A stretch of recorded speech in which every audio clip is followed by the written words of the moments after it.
ስለ ፌስታል ክልከላና እገዳው ከኋላ በር በኩል ያለው ድብቁ አጀንዳ ምን ይመስላል የሚለውን ነገር አሁን የማጋለጥላችሁ ይሆናል። ይህንን ቪዲዮ እንድታዩት አይፈልጉም? ድፍረቱ ካላችሁ ብቻ መረጃውን ማወቅ የምትፈልጉ ካላችሁ ብቻ እስከ መጨረሻው ድረስ ተከታተሉኝ።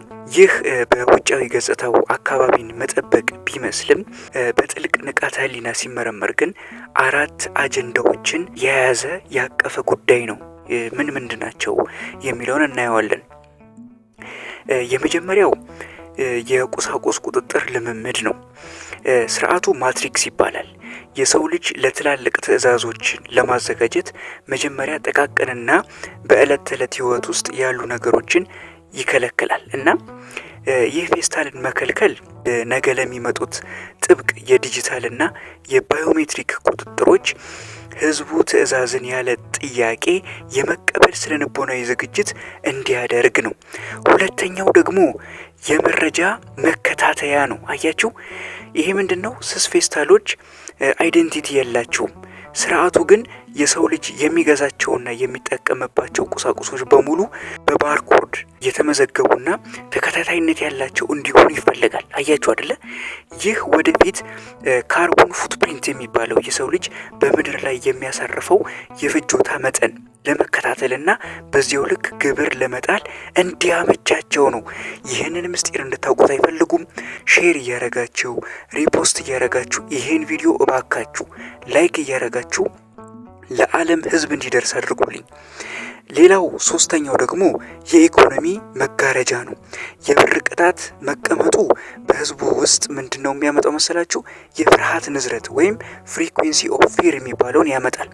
ፍርሃት ባለበት ቦታ ደግሞ ንቃት አይኖርም። አያችሁ አይደለ? ስለዚህ የሰው ልጅ ትኩረት በዕለት ተዕለት ህሊናውና በቃ ቅጣትን ፍርሃት ብቻ ሁሌም እየፈራ እየተንቀጠቀጠ እንዲኖር ለማድረግ ነው ዓላማው።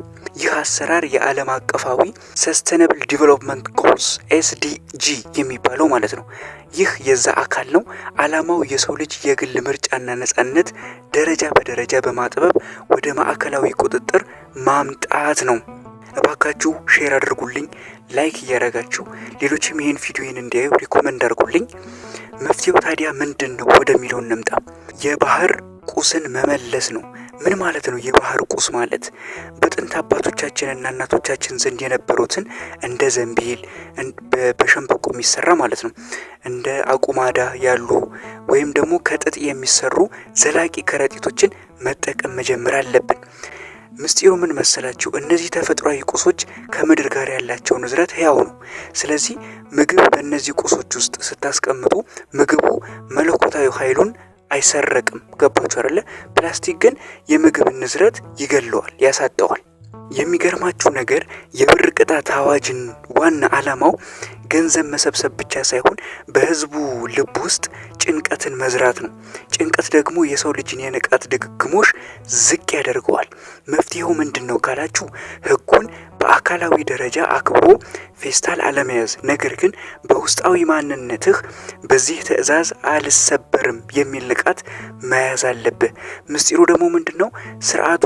ስርዓቱ የሚደሰተው ስትበሳጭና ስትፈራ ነው። አንተ ግን በዝግጅትና በፈገግታ ተፈጥሯዊ አማራጮችን ስትጠቀም የስርዓቱ ኃይል መጠጫዋን ትዘጋዋለህ። ሌላው የጋራ ትብብርና የባርተር ንቃት ነው። ይህ የእስራት የሰው ልጅ ወደ ዲጂታል ግብይትና ወደ ማዕከላዊ ቁጥጥር ለመግባት አንዱ መንገድ ነው። አየኸው? መፍትሄው ምንድነው ካልክ በማህበረሰቡ ደረጃ መረዳዳትን ማጠናከር። ለምሳሌ ግሮሰሪዎችና ሱቆችን የራሳቸውን ወረቀት ወይም ደግሞ የጨርቅ ከረጢት እንዲያዘጋጁ መገፋፋት ነው። ወይም ደግሞ ሰዎች በቤታቸው ያሉትን ትርፍ ጨርቆች ወደ ከረጢት ቀይረው ለጎረቤቶቻቸው እንዲያካፍሉ ማድረግ መቻል አለብን። ይህንን እባካችሁ ህዝቡ እንዲነቃ አድርጉልኝ። ሌላኛው የመጨረሻ ልነግራችሁ የምችለው ነገር ምንድነው?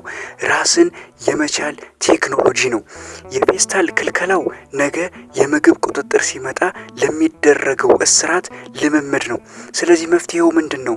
የራስን ምግብ በራስህ ዕቃ የመያዝ ልምምድ ማዳበር። የትም ስትሄድ የራስህ የሆነ ለብዙ ጊዜ የሚያገለግል የማይበላሽ የጨርቅ ከረጢት መያዝን እንደ መንፈሳዊ ትጥቅ ቁጠረው። ምስጢሩ ደግሞ ምንድነው? አንተ ከከረጢቱ የምትጠብቀው ነገር ሲቀንስ፣ ለምሳሌ ፌስታል እንዲሰጡ ካልጠበቅ ስርዓቱ በአንተ ላይ ያለው የስልጣን ገመድ ይበጠሳል። ይህ ደግሞ ነፃነትን ይሰጣል። በአጠቃላይ የአንድ ንስርን ምሳሌ ልስጣችሁ። ንስሩ አንተ ነህ።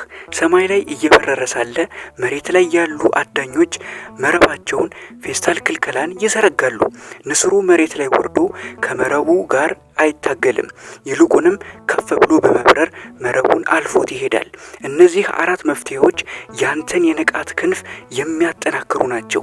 ፌስታል መከልከሉን እንደ ችግር ሳይሆን እንደ ተፈጥሯዊ ማንነት ለመመለስ እንደ ተሰጠህ እድል ተመልከተው። እስከዚህ ሰዓት ድረስ አብራችሁኝ ስለነበራችሁ ከልብ አድርጌ አመሰግናለሁ። ፈጣሪ ይከተላችሁ።